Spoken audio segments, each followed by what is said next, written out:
Alberto Ortiz, estudiante de la Fundación Universitaria del Área Andina en la materia mecánica de fluidos. El día de hoy les vengo a hacer un video tutorial sobre los principios básicos de la mecánica de fluidos. Primera pregunta, ¿cuál es la principal diferencia que podemos encontrar en un sólido y un líquido? La diferencia es su estructura molecular, ya que en los líquidos la estructura molecular va a ser, sus átomos o moléculas van a estar más dispersas y en los sólidos van a estar mucho más compactadas. Otra diferencia es la deformación. En los líquidos es más fácil deformarlos que un sólido, por lo que sus moléculas están demasiado compactadas y eso se oponen a su deformación. Otra diferencia es que los líquidos adoptan la forma del recipiente que los contenga, mientras que en los sólidos tienen figuras, sus formas son geométricas. De fluido. La historia de la mecánica de fluidos inicia cuando el hombre comienza a suplir todas sus necesidades, como las domésticas, la agricultura y la ganadería, ya que tenía que implementar sistemas de riego. En el año 283 al 133 a.C., esta es la época de la actual Turquía. Allí se crearon bombas de arcilla y de plomo que tenían unas presiones a más de 1.71 megapascales. En el 285 al 212 a.C., aquí aparece Arquímedes con el principio que inventó el principio de la flotabilidad. En la Edad Media, en la mecánica de fluidos se empezó a implementar en máquinas de una forma lenta pero paulatinamente. Y se comenzaron a utilizar bombas para los sistemas de desagüe en las minerías. En la época del Renacimiento aparece Galileo Galilei, aparece Pascal y Bernoulli, utilizaron la mecánica de fluido para mirar cómo se daba la presión hidrostática en los vacíos. En el siglo XIX ya empiezan a darse la diferencia entre los fluidos laminares y los fluidos tabulares. En el siglo XIX, en el siglo XX, ya se da una mejora de la mecánica de los fluidos en los aeroplanos.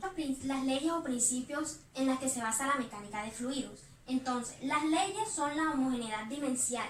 Nos dice que una ecuación dividida analíticamente debe ser igual en todos sus sistemas de unidad.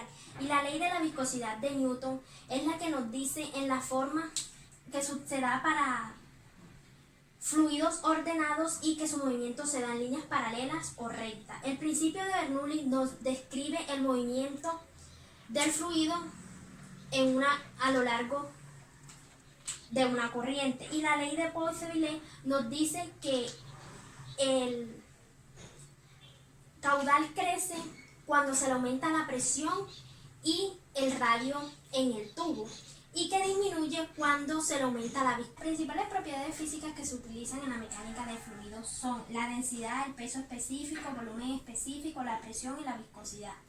El símbolo de la densidad es ρ, el símbolo del peso específico es Y, el volumen específico Bs, de la presión es P y de la viscosidad es μ. Tenemos las dimensiones, sus expresiones matemáticas y las unidades en el sistema inglés, que en la densidad en el sistema inglés se da en kilogramos sobre metro cúbico y en el sistema internacional libras sobre metro cúbico.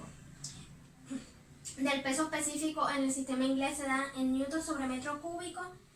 El volumen específico en el sistema inglés se da en metros cúbicos sobre kilogramo y en el sistema inglés se da sobre metros cúbicos sobre libra.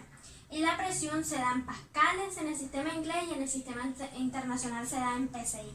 La viscosidad se da en el sistema inglés en pascales y en el sistema inglés en pors. El coeficiente de compresibilidad en un fluido representa el cambio en su densidad al ejercerse una presión. Ejemplo, se tiene dos fluidos, se tiene agua y se tiene aire. Cuando se le ejerce una presión al agua de 500 kilopascales, este cambia en su densidad en un 0,024%. Cuando se le ejerce esa misma presión de 500 kilopascales al aire, este va a cambiar en su densidad en un 250%. Esto depende de si la presión que se le ejerce al fluido va a ser superior o va a ser igual. De eso va a depender si va a cambiar su densidad. La gravedad específica y cómo se relaciona con la densidad. La gravedad específica es la relación que existe entre la masa de un cuerpo y el volumen de otro. Se relaciona con la densidad porque deben tener un mismo valor determinado. Otra relación que existe es que la densidad se relaciona, es la relación que existe entre la densidad del agua y la densidad de otra sustancia. Considera dos bolas de vidrio idénticas que se dejan caer en dos recipientes idénticos, uno lleno de agua y el otro lleno de aceite. ¿Cuál de las dos bolas llegará primero al fondo del recipiente y por qué? Llegará primero la bola al fondo del recipiente, el recipiente del agua. ¿Por qué? Porque la densidad que tiene el aceite es mucho mayor a la densidad que tiene el agua, y esto va a hacer que el aceite genere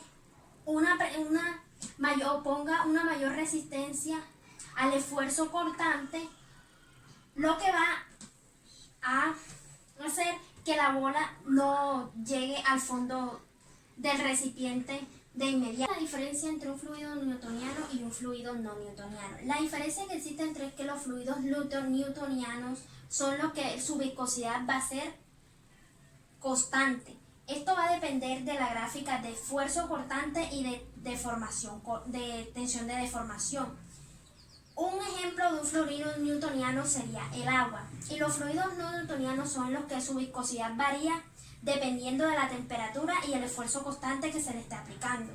Esto se puede ver cuando se le aplica un esfuerzo cortante a un fluido no newtoniano al mayor, este se va a comportar como un sólido, y cuando se le aplica una presión menor, este se va a comportar como un líquido. ¿Cómo se clasifican los fluidos no newtonianos según la respuesta a los esfuerzos cortantes que se les aplican? Se clasifican en tres grandes grupos: dilatantes, pseudoplásticos y viscoplásticos. Los dilatantes son los que su viscosidad aumenta cuando aumenta la velocidad de deformación que se les está aplicando. El pseudoplástico es cuando disminuye su viscosidad cuando aumenta la velocidad de deformación que se le está aplicando, y los viscoplásticos son los que son sólidos o materiales que se comportan de forma elástica. Gracias.